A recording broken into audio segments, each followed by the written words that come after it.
Welcome to the Salmon Runs YouTube. Enjoy the video. You're ready to begin. Connect the laptop to Wi-Fi and set the correct time zone so verification codes align. Once done, open Settings Accounts or the out-of-box setup and choose Create a Microsoft account. Use an alternate email or phone for recovery.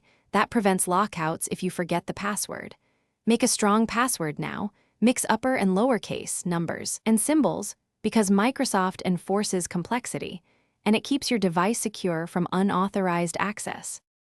Now enter your personal details exactly as you want them to appear, because they link to services like OneDrive and Outlook. Next, choose the password you prepared and consider enabling two-step verification to add a second layer of protection. Microsoft will send a code to the email or phone you provided. Open that message, type the code into the setup prompt, and proceed.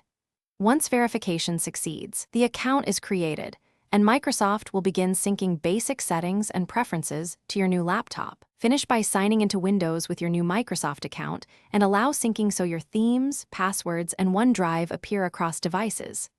Make signing faster and more secure by setting up Windows Hello, Face, Fingerprint, or PIN, because it keeps you safe without typing a long password.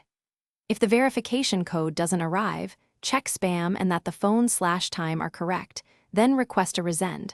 If problems persist, use the alternate recovery contact you added to complete verification and regain progress. Thanks for watching. Consider subscribing if we helped you.